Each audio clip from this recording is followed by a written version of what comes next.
budaya aslinya suku saya. Itu tidak ada gelar panglima.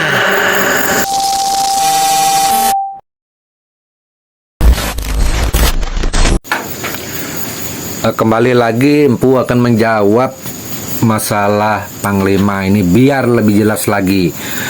Nah, karena penjelasan Empu sebenarnya sudah lengkap, tetapi banyak saudara kita juga yang kayaknya masih belum paham masalah panglima ini ya. Penjelasannya sudah banyak sekali. Gini Empu ambil contoh gambarannya supaya lebih paham lagi dan mengerti. Oke?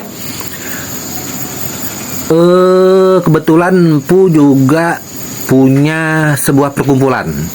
Nah, ini perkumpulannya Empu nih. Perkumpulannya Empu Mendau Tempilan Indonesia. Nah, ini singkatannya Manti, Mendau Tempilan Indonesia, dan sudah memiliki SK Menkumham. Nah, ini resmi. Empu mempunyai legalitas. Empu ketua umumnya di Mendau Tempilan ini.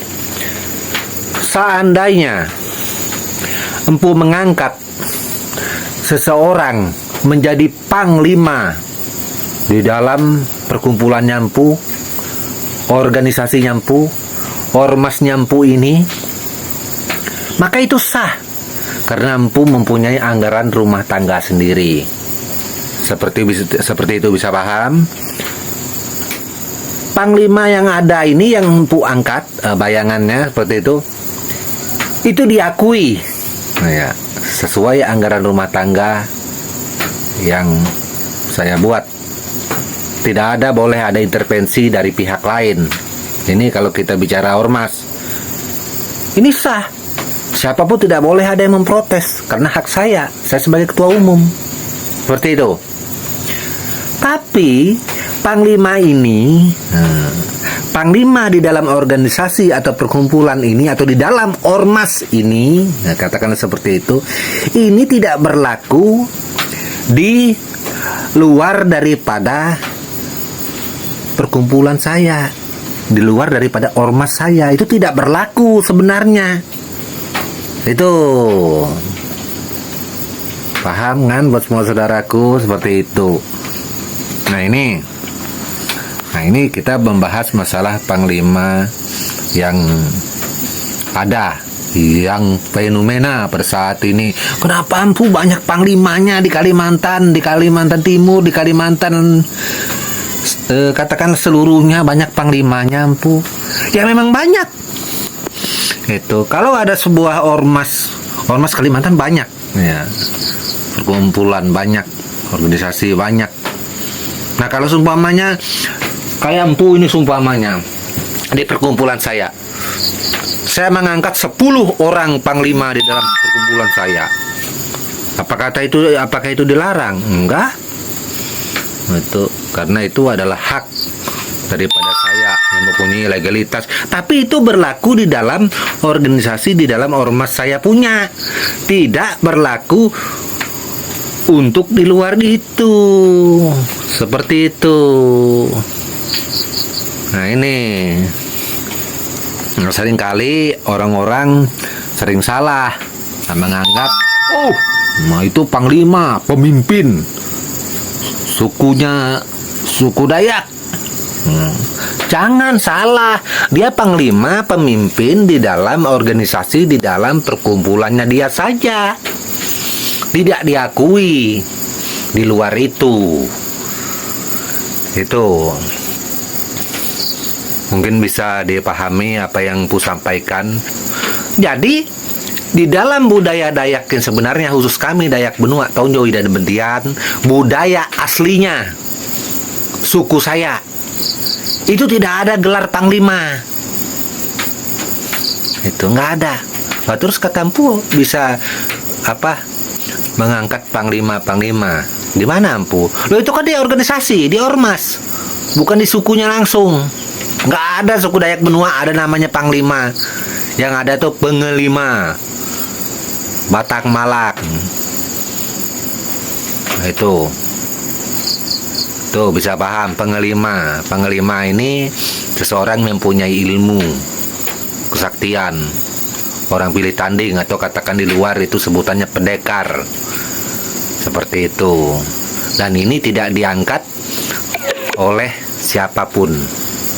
Gitu. Diakui ataupun tidak diakui, nonsen masalah itu. Nggak ada urusan itu. Dan pengelima ini tidak pernah juga merasa dia sebagai pengelima, tetapi hanya orang lain yang menyebutkan bahwa dia pengelima karena sifat kejagoannya dia, sifat keilmuannya dia yang pilih tanding. Itu sebagai seorang pendekar pilih tanding, seperti itu bayangannya. Itu yang di dalam budaya suku saya langsung, suku Dayaknya. Apakah di Kalimantan Timur ini, di luar daripada organisasi yang Empu ceritakan ke belakang saya ini, apakah ada panglima, Empu? Nggak ada. Siapa panglimanya di Kalimantan Timur? Memang nggak ada. Itu hanya ada itu panglima. Kita tahu semua yang memimpin pasukan. Kalau yang memimpin pasukan banyak itu bisa disebut panglima. Seumpama contohnya dari kerajaan, itu sang raja menunjuk seorang pemimpin pasukan, yaitu disebut dengan panglima tadi. Itu atau seumpamanya kayak panglima TNI kan pemimpin pasukan. Setiap pemimpin pasukan banyak jumlahnya, itu pasti disebut dengan panglima. Tapi itu di luar konteks bahasa kami Dayak benua Tonjoy ataupun Mediat. Kami tetap tidak mengenal istilah bahasa panglima. Itu nggak ada dalam budaya kami. Itu karena budaya kami ini pengelima, bemanuk, itu ulun batang malak. Nah itu dalam budaya kami. Bolehkah seumpamanya ini Empu sering ditanya-tanya terus ya, Empu berusaha supaya didengar bagus. Nah, itu mungkin ada upaya orang lain menggiring opini ya, mau membenturkan Empu dengan saudara saya yang lainnya. Tidak bisa kalau Empu mau dibenturkan, karena saya berbicara yang sebenarnya itu tentang adat. Nah sekarang bagaimana seumpamanya di Dayak Empu, saya pernah dengar Empu seumpamanya ada panglima, nah, gelarnya tuh ya mungkin saja ada. Kalau gelar ini diberikan dari kerajaan, seumpamanya ini mohon maaf sekali, mohon maaf itu Empu ambil contoh supaya mudah.